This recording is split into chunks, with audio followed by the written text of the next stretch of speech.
Professor Adewale was a well-respected lecturer at the prestigious Zenith University in Nigeria. He had spent over 15 years in the Department of Political Science, gaining a reputation as a strict but brilliant educator.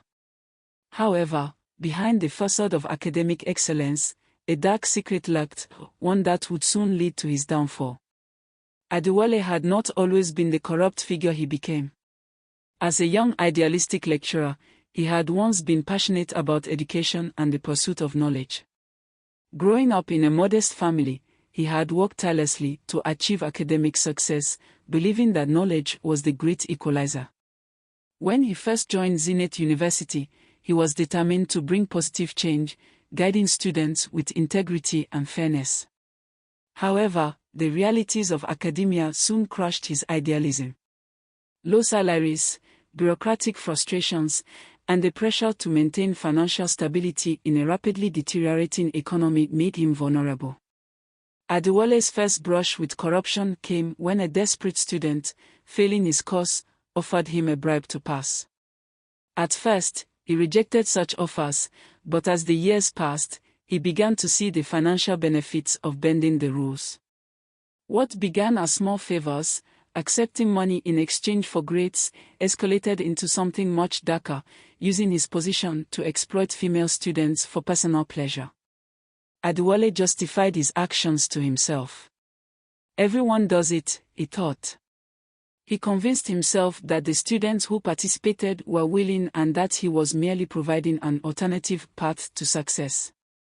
As the years went on, his moral compass eroded, and he built a network of enablers, colleagues who looked the other way and students who silently endured the system in fear of retribution. For years, whispers had circulated about the professor's questionable grading methods. Some students seemed to pass his courses effortlessly, while others, despite their hard work, struggled to make the cut.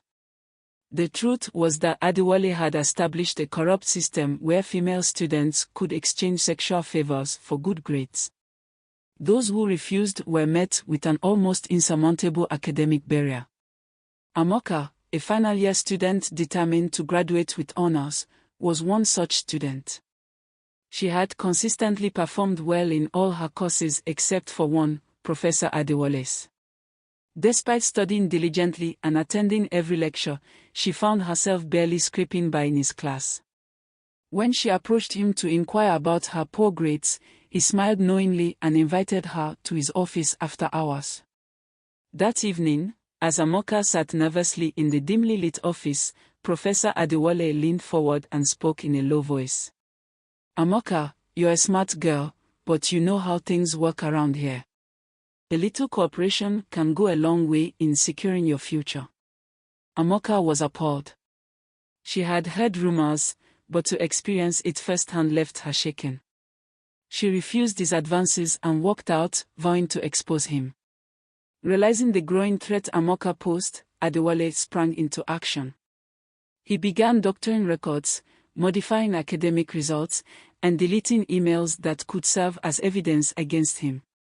He reached out to his network of enablers, warning them to remain silent. He even attempted to bribe university officials, convincing them that Amoka was simply a disgruntled student looking to tarnish his reputation. He also orchestrated a smear campaign against her. Fake rumors circulated among students and faculty, suggesting that Amoka had fabricated her claims to extort money from him. Threatening messages began appearing in her inbox, warning her to back down or face dire consequences. Her friends distanced themselves, afraid of being caught in the storm. Anonymous callers threatened her family, demanding that she drop the allegations or risk harm. Amoka was terrified, but she refused to be silenced. Amoka's life took an unexpected turn. She was invited to multiple media interviews, where she spoke about the systemic issues in Nigeria's educational sector. NGOs advocating for students' rights and gender equality reached out to her, offering support and scholarships for further studies. However, the threats persisted, and she often found herself looking over her shoulder, fearing an attack. Her academic progress was also hindered. Some professors, loyal to Adewale or fearful of challenging the status quo, deliberately failed her in coursework. The university's administration, while publicly supportive, was internally divided, with many influential figures hoping the scandal would disappear quietly. Amoka struggled with doubt. Had she made a mistake in taking on such a powerful figure? Would she ever have a normal life again? The weight of the intimidation, the fear of being attacked, and the isolation began to take a toll on her mental health. But with the unwavering support of the investigative journalists and a few loyal friends, she pushed forward. The university launched an official investigation, but it was slow-moving and heavily influenced by internal politics. However, the media played a crucial role in keeping the pressure alive. Journalists published in-depth reports, highlighting systemic corruption in Nigeria's higher education system and featuring testimonies from other victims. The public outcry forced the university to act. Adewale, in a desperate attempt to salvage his reputation, hired a high-profile lawyer who argued that there was no substantial proof against him. The case went to court, where Amoka faced intense scrutiny. Defense attorneys attempted to discredit her, questioning her motives and trying to poke holes in her story. But Amoka remained resolute. One by one, more victims came forward. Some provided text messages and audio recordings. Others testified in court, detailing years of silent suffering. The dam broke, and Adewale's carefully constructed defense crumbled. As the evidence mounted, the judge ruled in favor of Amoka and the other victims, sentencing Adewale to years in prison for abuse of power, harassment, and corruption.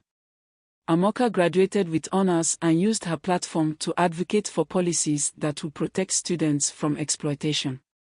She spearheaded campaigns for the implementation of anonymous reporting systems in universities, ensuring that no student would have to suffer in silence again. She collaborated with human rights organizations, working on legislative reforms that would hold corrupt educators accountable and create safer academic environments. At the same time, Zenith University underwent major reforms. A new vice-chancellor was appointed, one who vowed to eradicate academic corruption. Female lecturers and student representatives formed committees to investigate harassment claims, creating a safer space for students to speak up. The government passed stricter laws against sexual harassment in schools, inspired by the wave of activism Amoka had ignited. Years later, Amoka became a respected activist and legal advocate, dedicated to fighting corruption and gender-based violence. Her journey, from a vulnerable student at the mercy of a corrupt system to a fearless champion of justice, inspired a generation of young women to stand up against abuse and demand their rights. Her story was featured in books and documentaries, a testament to the power of resilience and integrity. Despite the challenges, Amoka knew she had set something in motion.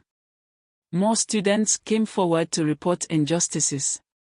Universities across Nigeria reformed their systems. And most importantly, young girls saw in her a symbol of courage. Through her determination, Amoka not only secured justice for herself but changed the course of Nigerian academia, proving that integrity and courage could dismantle even the most deep-rooted corruption.